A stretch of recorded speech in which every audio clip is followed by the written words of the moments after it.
Hi, I'm Kerry Duke, host of My God and My Neighbor podcast from Tennessee Bible College, where we see the Bible as not just another book, but the book.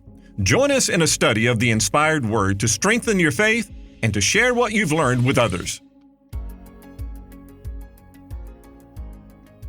How many times have you made a mistake and then later, when you realize that you made a bad decision, you said to yourself something like this: "Why didn't I just use some common sense?" Or you may have thought, "They told me, they warned me, so why didn't I do it?" But you may have just said, "Why didn't I just listen to God to begin with?" Now, if you can relate to those kinds of situations, then that means that you're human. Because as human beings, we want our way. And sometimes we want a thing so badly that we refuse to listen to good words of advice.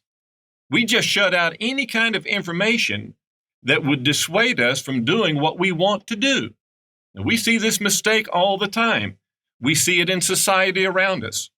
You might hear it at work. You hear family members talking like this. You try to give good counsel, but they won't listen.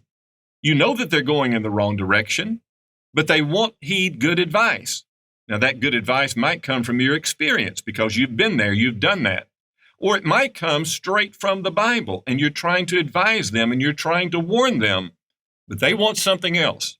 They have an agenda, or they have a plan, or they have some kind of wish or dream or want or desire, and they just don't want to listen to good advice. Now, there's a story in the Old Testament that is a powerful illustration of this, and it shows that this tendency is really thousands of years old. Actually, it goes all the way back to Adam and Eve, because God told Adam and Eve not to eat of the tree, and what did they do? They knew it was wrong to eat from the tree, but they wanted it, they desired it, and they took it, even though God told them not to do it. So in 1 Samuel chapter 8, we find a story in the final days of the judges, and this, of course, centers around that last great and good judge named Samuel. I'm going to begin reading today in 1 Samuel chapter 8, verse 1. "Now it came to pass when Samuel was old, that he made his sons judges over Israel. The name of his firstborn was Joel, and the name of his second Abijah. They were judges in Beersheba. But his sons did not walk in his ways. They turned aside after dishonest gain, took bribes, and perverted justice. Samuel was a good man, but he had bad children." Now, this is a lesson in and of itself, and it answers a question that sometimes people raise, and that is, well, how is that possible? Well, the simple answer is because of free will. Everyone has free will. And so Samuel chose his path, and his sons chose their path. But a good father can have children that go bad. And a great commentary on that is Ezekiel chapter 18. But this was not because of any kind of character or spiritual flaw in Samuel. As a matter of fact, in 1 Samuel chapter 12, Samuel challenged the people to find anything in his life that he had done wrong to them, and they couldn't, of course, answer that. In Jeremiah chapter 15, verse 1, God himself placed the character of Samuel in the same category of Moses. That's Jeremiah chapter 15, verse 1.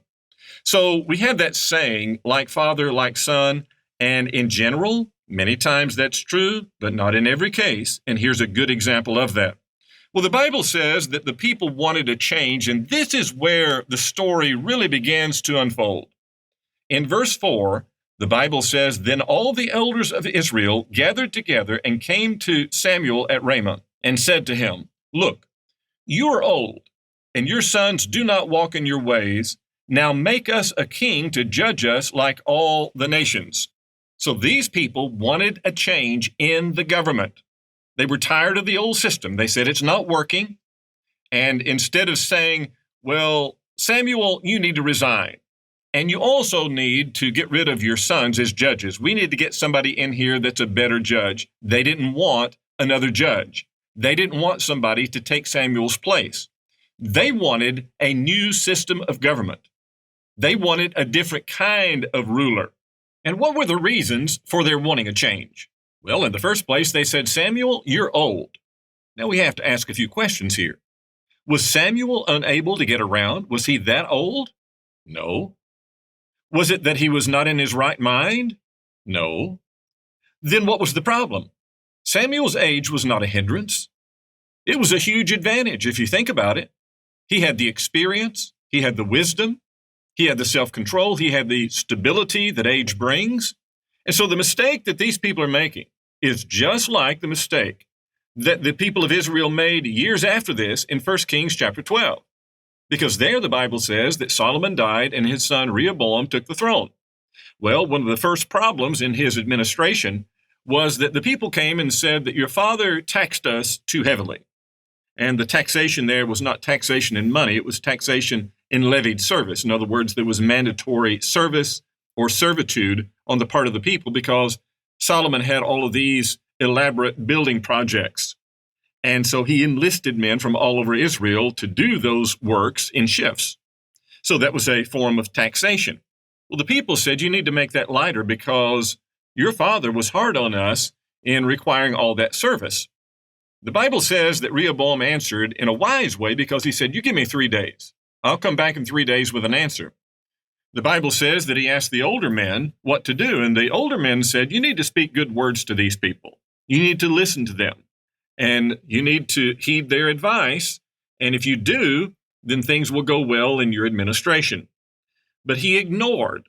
He turned away from the advice of the older men, and he listened to the younger men that he grew up with.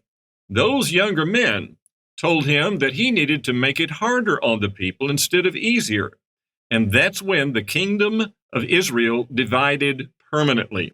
And this is what happens when people don't respect their elders and don't listen to the experience and the wisdom of age, and they let young people run things instead of listening to older people.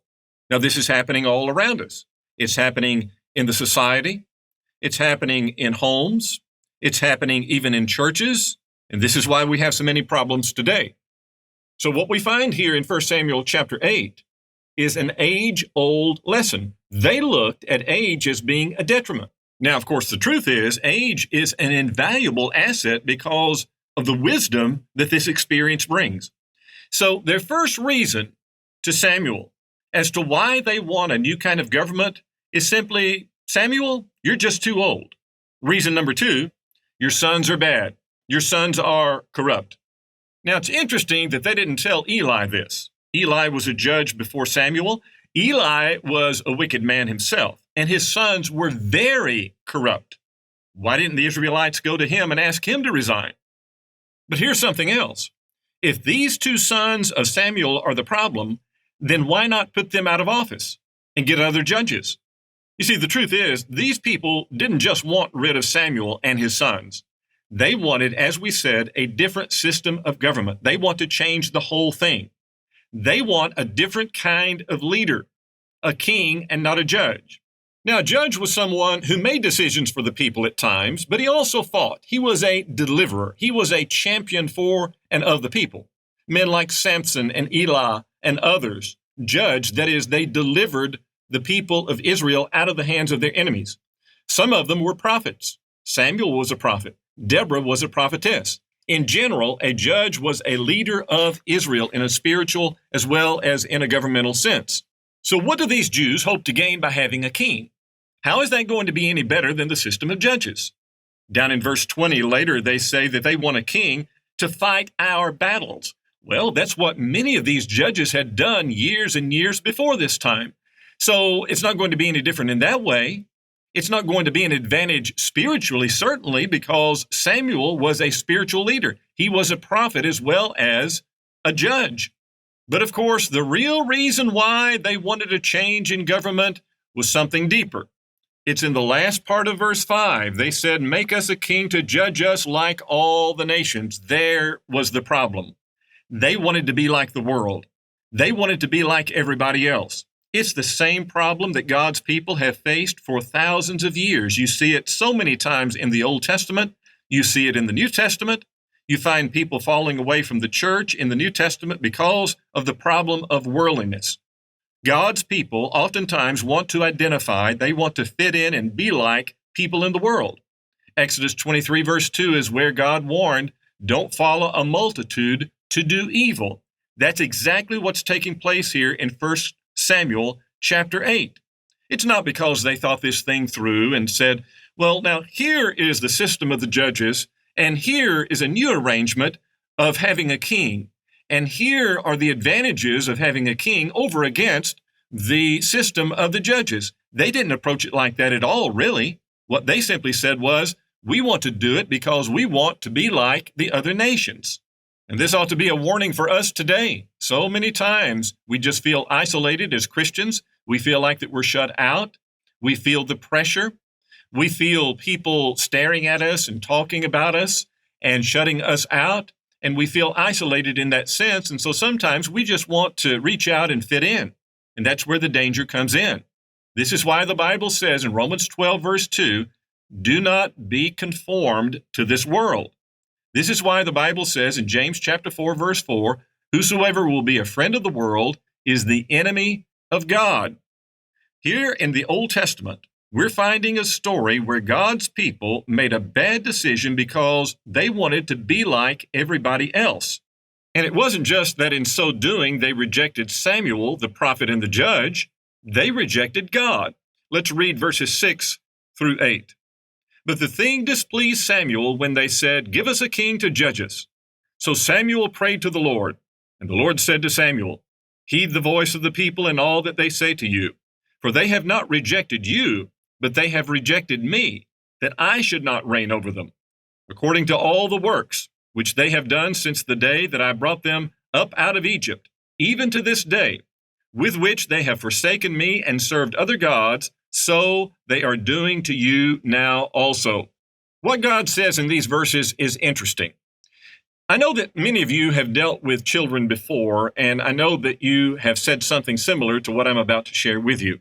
Sometimes when you're raising a child is intent to do things his way. Sometimes you have to deny him. But there are times where it's not necessarily a bad or a wrong thing that he's doing. It's just not wise. And he's going to suffer the consequences of that in some way. It's just not a good thing to do. But it's not a sin. It's not wrong. And because that child is intent on doing things his way, sometimes you say to the child, I've warned you and I've told you. But if you're going to do it, you go right ahead and see what happens. Sometimes parents do that with teenagers as well as younger children. Now, that is basically what God is doing with the people of Israel here. He has taught them. He has loved them. He has shown them the good and the right way. They know better than this. But they've got a desire in their heart. They've got a passion for this. And they're upset. They're not satisfied with the administration and with the government that they have, and they want to change, and they want it now. They're not even thinking about the future. And we could say that they're about to throw the baby out with the bathwater, or we might say it this way, they don't realize that they're about to jump out of the frying pan into the fire. Now, they're about to put their trust in a man more than in God himself. That's what God is saying. God says they've rejected me. Not just you, Samuel. They have actually rebelled against me. They want a mere man to govern them and to deliver them. And was there any real need or threat to the country at that time? Was anything lacking? The answer again is no. They just wanted to be like everybody else. Now, another amazing thing about this is that God knew hundreds of years before this happened that it would occur. If you go back and read Deuteronomy 17, verses 14 through 20, you will find that God warned about this. He said that this would happen. And so God knew that this was coming. And he knew what was about to happen. He knew that they were making a big mistake here. But because of their stubbornness, God let them have what they wanted to teach them that it was not what they needed. So let's read beginning in verse 9.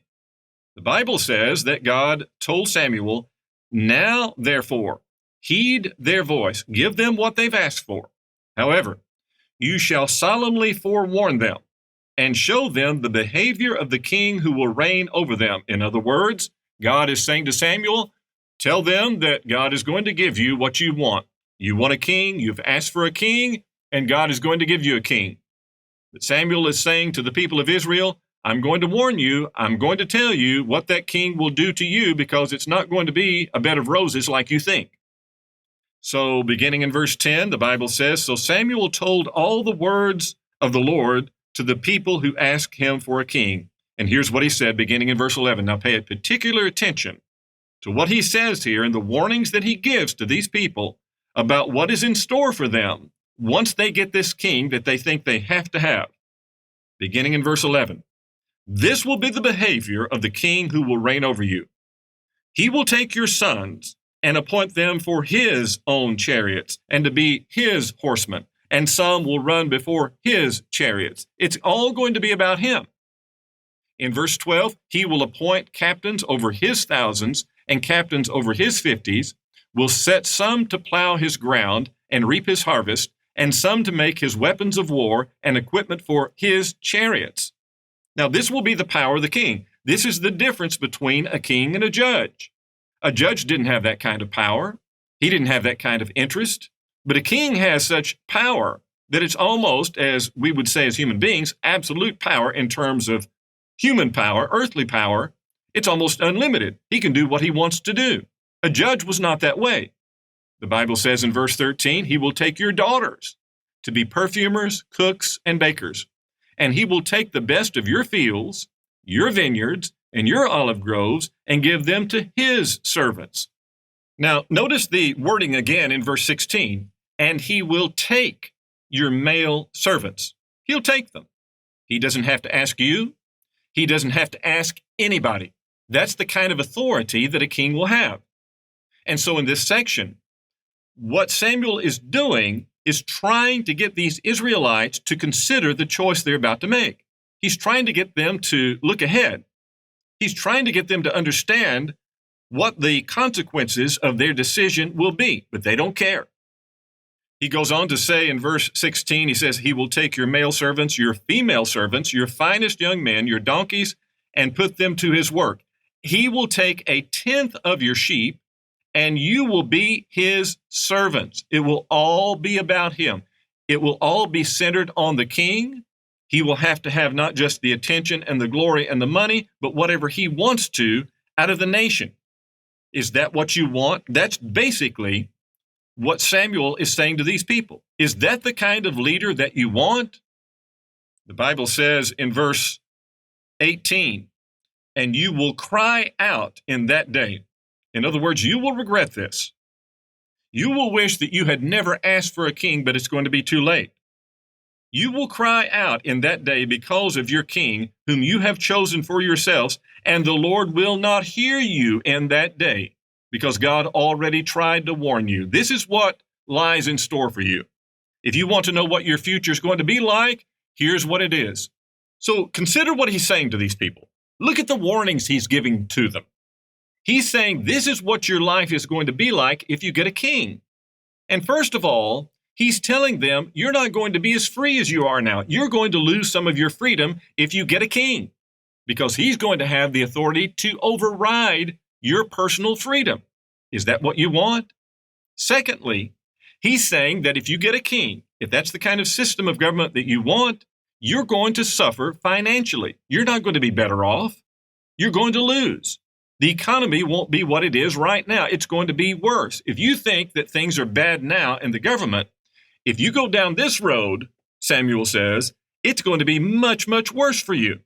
And the final warning that Samuel the prophet gave to these people was, if you do this, if you go down this road, you will regret this decision. Verse 18, you will cry out in that day because of your king whom you have chosen for yourselves, and the Lord will not hear you in that day. The story of the human race is the same. God warns, man does it anyway, and then man comes crying to God. If you go back and look at the 450-year period of the Judges, especially in the book of Judges, you will find that cycle taking place over and over again. People shut their eyes to the long-term consequences of sin if they can get what they want today. So what was their answer? Samuel laid it out before them. He told them what was going to happen if they got this new system of government, and he told it in no uncertain terms, and he made plain to them the fact that their lives were not going to be better if they got a different form of government. Their lives would be worse. And their answer in verse 19 is this: nevertheless, the people refused to obey the voice of Samuel, and they said no. They just plainly, flat out said no. We don't care what you say. So there was no reasoning with these people. They had their mind made up. They were absolutely determined to have a new system of government. No is their answer, but we will have. We want what we want, and we're going to have it. We will have a king over us. And they went back to the reason they gave earlier, because they said again in verse 20 that they wanted a king, and they were going to have a king, that we also may be like all the nations, like everybody else, and that our king may judge us and go out before us and fight our battles. So they wanted a king, a high-profile leader. They wanted somebody the people could admire and emulate. They wanted a ruler who could compete with kings of other nations in terms of money and power, intelligence, accomplishments, and fame, and so forth. They wanted a leader who might leave behind a legacy of building projects and other accomplishments. So God told Samuel in verse 22, let them have it. In verse 21, Samuel heard all the words of the people, and he repeated them in the hearing of the Lord. So in verse 22, the Lord said to Samuel, heed their voice and make them a king. Now, it's interesting that God told Samuel this 3 times. In verse 7, in verse 9, and in verse 22. God told Samuel, listen to them, listen to them, listen to them. Give them what they want. And God may have told Samuel this 3 times because this was going to be a difficult thing for Samuel to do. Samuel knew that what they had decided was not for the best. He knew that this situation would not be good for them. He knew that their future would bring a lot of problems. And perhaps he needs some encouragement. Perhaps he needs some incentive here. And so God keeps telling him, now listen to them. Go ahead and do this. They want a king. And my decision is I'm going to give them a king to teach them a lesson here. Sometimes today it's hard to let a thing go when you know somebody is wrong, especially if that person is a loved one and you're trying to teach and warn that individual, and yet that person is bound and determined to do what he wants to do or what she wants to do. Sometimes you just have to let them make their own decisions. Now, I'm not saying not to warn them, not to teach them, not to try to give them advice, but sometimes after you've said everything that you can possibly say, after you've shared with them everything from the Bible that you know, still it's obvious they're going to do what they want to do, and they're going to have to learn from experience if they learn it from that. Now, that's what God did several times with the people of Israel back in the Old Testament. And so this is a lesson that God not only teaches individuals in a sense, but he also teaches a nation. The Bible says that the wicked shall be turned into hell and all the nations that forget God. When a nation forgets God, that nation will suffer the consequences. They will pay the price. In Proverbs 14, verse 34, the Bible says that righteousness exalts a nation and sin is a reproach to any people. So the decisions that people make have long-term consequences. And the only way that some people will listen is for God to allow them to suffer the consequences of their decisions. So it would be an understatement to say that these people took a wrong turn here. When you read the rest of the book of 1 Samuel, then you read 2 Samuel, then you read 1 Kings and 2 Kings and 1 and 2 Chronicles, you see king after king who abused his power. There were exceptions. There were some good kings. Josiah was a great king. Hezekiah was a great king. Jehoshaphat was a great king. But the majority of these kings were selfish. They were egotistical. They were wicked and sinful in ways that we cannot even imagine unless we read the Bible. So it was a terrible mistake. And these people in 1 Samuel chapter 8, even after they're warned, have no clue about what they're about to get into. Now, again, I say to you, does this remind you of people today? Let's take it on a level of a teenager. You try to counsel a teenager. You try to tell him to be careful about the friends that he hangs out with, to avoid alcohol, to avoid sex outside of marriage, and you try to warn him about obeying the laws and making sure that he drives a safe speed. There are many things that you try to counsel a teenager about. But many times a teenager will refuse to listen because he just knows what he wants right now. She just knows what she wants today. And so they suffer the consequences of those decisions. And I'm talking to a lot of people right now who are beyond the teenage years, who made bad decisions and didn't listen to their parents, and you know by experience what I'm talking about. Now, God tells young people how to avoid all that trouble. In Ephesians 6, beginning in verse 1, the Bible says, "Children, obey your parents in the Lord, for this is right. Honor your father and your mother, which is the first commandment with promise, that it may be well with you and you may live long on the earth." So God says it starts in the home. It starts with your attitude. And if you develop the attitude that you're going to do what you're told in the home, that you're going to submit to, you're going to respect, and you're going to obey your parents, that attitude will become a pattern and it will stay with you the rest of your life. Because life is about submitting to people. We can't get around that. We have to submit to the government. We have to submit to police officers. We have to submit to teachers at school.